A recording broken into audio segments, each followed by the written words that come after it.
Hi guys, welcome to another video. As you see, we're here at our test station, but today is a how-to video. We're not going to be doing any testing, we're just filming here because of the lighting. We've had many requests about how to load a long gun. We've done the how to load a gun in the past. That was all demoed on a very short gun.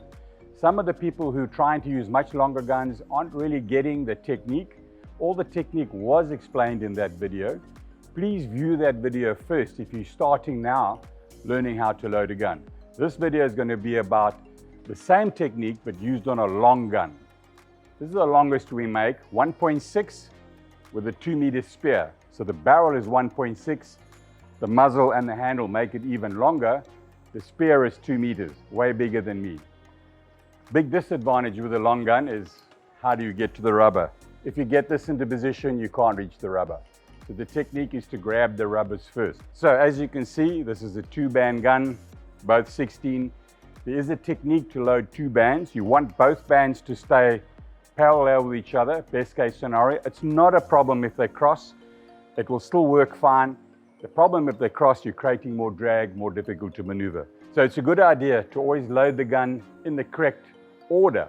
And that order is to load the front band first to the second notch. But you grab that band through the underband. So there's the under one. I'm grabbing the top band, there it is there. I'm pulling it through the bottom. Obviously wearing a wetsuit with a pad makes life a lot easier. Yeah, I'm going to demo it without a wetsuit, straight on the chest. I've been doing it for years. My chest is used to it by now. Maybe it's numb. So you grab the band, overhand, right as low as possible between thumb and forefinger on the wishbone bead. The reason we don't recommend using underhand is if you have a look at how you grab the band. If you're trying to stretch that with the underhand, your zone here does not stretch. Your thumb and forefinger holds it very tight, and as you're pulling on it, you're only stretching that zone and not the zone at the back. By grabbing it overhand, your grip is right on the wishbone bead, allowing maximum rubber to stretch. Just another tip, when loading the gun, if your safety's on, it's not a problem, your trigger can't move, but if the safety happens to be off and you're maneuvering this gun, if your finger goes inside, you'll disengage the spear like that, your line will drop away. The moment you try and pull the spear and hook it in, everything's just going to slide out the way.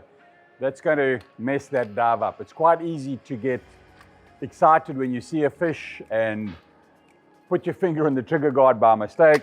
You pull that trigger, you got to start all over again, loading everything, re-rigging the line, and by then that fish is long gone.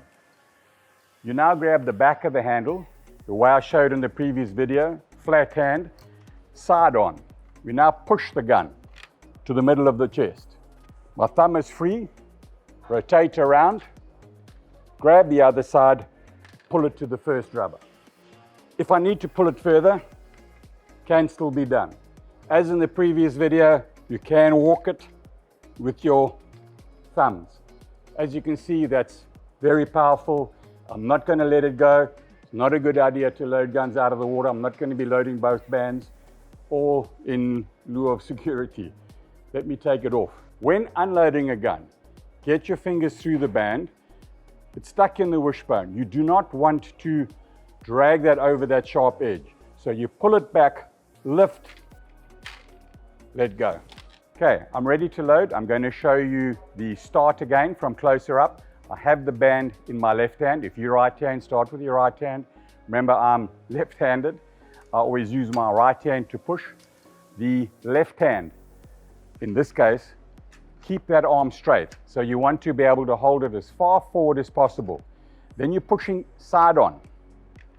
Then you rotate. If you can't reach the other side, grab your wrist. Cock it a bit, pull. There she's engaged. That's simple. Now to unload again, pull back, lift up, let it go.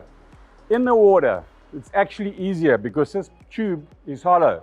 Creates a lot of buoyancy. It's quite difficult for me to hold it up in the air being so long out of the water, but in the water this is actually easier to load. You can rotate your body easier. Follow the previous video and you will see exactly how to work your shoulders. Hope you enjoyed that video. Stand by for the next.